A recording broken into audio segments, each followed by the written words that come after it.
Hi mga kapwet malu! This is Jonabel Magrolim and welcome again sa aking vlog. So yun guys, medyo ka-uwi-uwi lang natin yan. So fresh yan! Dapat ganyan tayo kaganda. Hindi yung haggard na sa trabaho, haggard pa sa personal. Hindi tayo ganun. So ayun guys, so mag-asikaso tayo ng bahay kasi bumili ako ng rice kasi wala na akong rice. Wala na rin akong water. So kailangan natin mag-refund. Ano daw mag-refund? Mag-restock ng bigas. Anong mag-refund?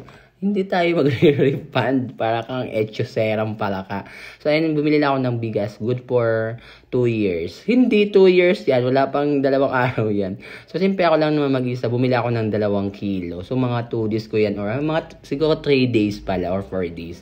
So, yan bago maubos. So, medyo madami-dami na rin yung 2 kilo. Depende pag may buwisita na dumarating. Ubos agad yan. Pero pag ako lang guys, 3 days yan or 4 days bago ko siya maubos. So, ganun dapat pinsan katipid. Kasi wala na tayong pambili. Wala na tayong anda. Wala tayong kwarta. Wala tayong salapi. Trabaho ng trabaho. Walang salapi. Hindi tayo magiging taghirap. Pero taghirap na talaga. Sobrang taghirap na talaga.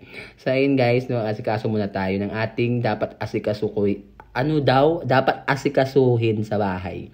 Kasi nga, wala tayong katulong, mag-isa lang tayo. So, magre-refill din tayo ng water kasi ubos ng ating mineral. Di kasi ako uminom ng galing sa gripo kasi sumasama yung aking sikmura. So, mineral tayo mga boss, madam. Ganun dapat mga kapwet malu, diba? So, dapat kailangan talaga malinis na tubig ang ating inumin. Kasi, mahirap po magkaroon ng diarrhea or mga sakit-sakit sa ating bituka, guys. So, yun ang pinaka-iniiwasan natin ang magkaroon ng bacteria sa ating sikmura, guys. Kasi wala tayong panggamot, wala tayong salapi, di ba? So, kailangan nating malinis na water. Kung kaya naman, 30 pesos lang or 50 pesos, go! Mag-mineral, guys, ha? Hindi magtipid na galing gripo. Kasi, hindi lahat. Sabagay, may mga tao naman talaga na hindi afford so, gripo. Pero, kung kakayanin guys, huwag tayo mag-gripo. Kasi, hindi ganun kalinis yung tubig sa gripo. Hindi siya ganun practical para inumin, para makaiwas sa tipid. Mas malaki gagastusin mo pag nagkasakit ka na. Diba guys? Think wisely. Ano daw? Think wisely. Baka pag-isipan maigi. Parang budol tayo doon sa think wisely.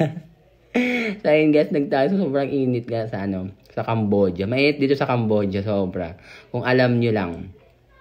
Kasi wala tayong aircon. Chars! So, ayun guys, go to the outside world na tayo muna. Bibili tayo ng mineral sa kabilang senzahan. So, siyempre kailangan natin, tayo ang magbubuhat. Wala tayong mauutusan. Wala tayong katsulong. So, self and I and myself ulit. Tayo lang po ang magbubuhat yan. So, papunta tayo ng store. Lumabas lang ako ng gate namin sa Cambodia. So, go to the store. So, malapit lang naman siya, mga 50 step lang. Ganon. Step. Ano daw? Basta, mga ilang hakbang. Ayun na ang may-ari ng Pure Gold Grocery. Grabe, diba? Di mo kinakaya yung Pure Gold. Kumakaway-kaway pa nga yung may-ari. Di mo kaya, may-ari ng Pure Gold yan. So, dito ako bumibili lagi ng mineral kasi malapit lang. Tapos, yun. 30 pesos lang po yan sa mga gusto naghanap ng mineral daw. Uy, promote yan. Baka naman may sponsor tayo ng 2 galon dyan, mother. Ayan, so guys, diba? Sabi ko nga sa iyo, ako lang yung magbubuhat. Kaya yan, diba? Hindi kayo nag-iisip ng akala nyo, hindi ko kaya. Kaya yan, malakas to, malakas. Wala, hindi kailangan ng lalaki dyan. Kaya ko magbuhat nan. Diba? Hanggang loob ng bahay, tingnan mo naman, virgin, di ba? Sabi ko naman sa iyo, kaya ko 'yan. Walang taong hindi kakayanin, dapat kinakaya. 'Di ba? Kasi wag mong iasa sa iba. Pag kaya mo, trabahuin. Wag mong iasa sa iba dahil naniniwala ako sa kasabihan, ang taong tamad may boyong. Joke lang. May boyong, di kayo ganyan. So, di ba guys, pag kaya mo naman talaga gawin yung isang bagay, hindi mo inaasa sa iba. Kung mahal ka. Kapag hindi ka mahal, iwan mo. Hindi yung nagpapakatanga. Para kang abnormal. Pag hindi ka mahal, hindi hayaan mo na. Ganun talaga guys. Hindi natin pipilitin yung mga taong hindi tayo mahal. Meron tayo deserve, malapit na. Antayin mo, mag-aantay ka pa ba? So yun guys, natapos na tayo sa ating mission for today's video vlog. So natapos din, di ba? May water na, may rice na. So makakapaghinga na tayo. Thank you for watching. I love you. Bye-bye!